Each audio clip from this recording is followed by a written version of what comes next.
মৰিয়নি সমষ্টিত সুকলমে সম্পন্ন হ'ল লোকসভা নিৰ্বাচনৰ ভোটগ্ৰহণ। যোৰহাট লোকসভা সমষ্টিৰ অন্তৰ্গত মৰিয়নি সমষ্টিৰ ভোটগ্ৰহণ শুক্ৰবাৰে সুকলমে সম্পন্ন হৈ যায়। মৰিয়নি সমষ্টিৰ 195টা কেন্দ্ৰত ভোটগ্ৰহণ হৈছিল। মুঠ ভোটাৰ আছিল 1,62,442 জন। পুৱা 7 বজাৰ পৰা আৰম্ভ হৈছিল ভোটগ্ৰহণ। মাজে মাজে দুই এটা কেন্দ্ৰত কিছু সময়ৰ বাবে EVM বিকল হোৱা দেখা গৈছিল যদিও পিছত সুচাৰুৰূপে ভোটগ্ৰহণ হৈ যায়। এইবাৰ লোকসভা নিৰ্বাচনত মূল যুঁজখন হৈছিল তপন কুমাৰ গগৈ আৰু গৌৰৱ গগৈৰ মাজত।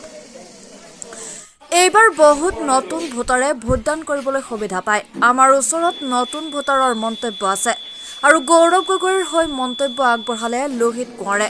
তপন কুমাৰ গগৈৰ হৈ বিধায়ক ৰূপজ্যোতি কৰ্মীয়ে মন্তব্য আগবঢ়ায়। মৰিয়নিৰ পৰা সূৰ্য দাসৰ report, news 24 Assam.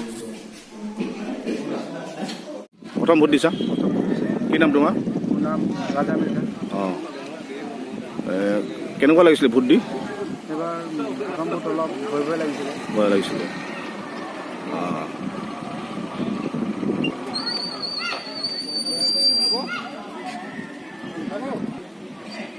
New voter হিচাপে এইবাৰ প্ৰথম ভোট আহিছে,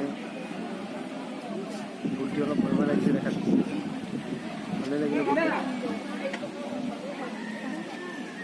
বিচাৰিছে এইবাৰ। হয়, এইবাৰ ৰাইজে পৰিৱৰ্তন বিচাৰিছে। বিজেপিক যিদৰে 2014 চনত আনিছিলে, হয়। এইবাৰ 2024 চনক তেওঁলোকক বিদায় দিবৰ কাৰণেই এই পৰিৱৰ্তন বিচাৰি পিনে ৰাইজ সজাগ আৰু সচেতন হৈ পিনে এই ভোটদান কৰিবলৈ আহিছে।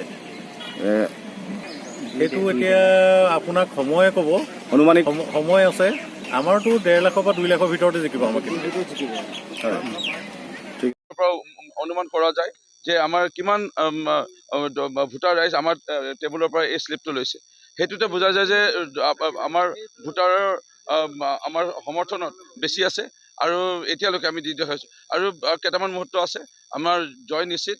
মই 42,000 ভোটত জয় হৈছিলোঁ যোৱাটো উপ নিৰ্বাচনত, আৰু এইবাৰ এই 42,000তকৈ অধিক ভোটত আমাৰ প্ৰাৰ্থীগৰাকীক জয় কৰিব পাৰিম, সেইটো মোৰ দৃঢ় বিশ্বাস।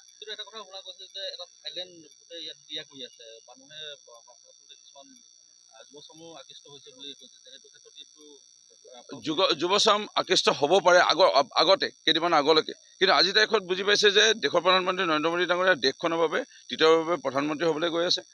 দক্ষ মুখ্যমন্ত্ৰী ডক্টৰ হিমন্ত বিশ্ব শৰ্মা ডাঙৰীয়া অসমক নেতৃত্ব বহন কৰি আছে। স্বচ্ছতাই নিযুক্তি, এই কথাটো যুৱকসকলে দেখা পাইছে। ইণ্ডাষ্ট্ৰী আহিবলৈ ধৰিছে। আজি 30,000 কোটি টকা ইণ্ডাষ্ট্ৰী টাটাই ইতিমধ্যে জাগিৰত প্ৰতিষ্ঠা কৰিছে। এই আৰম্ভণি।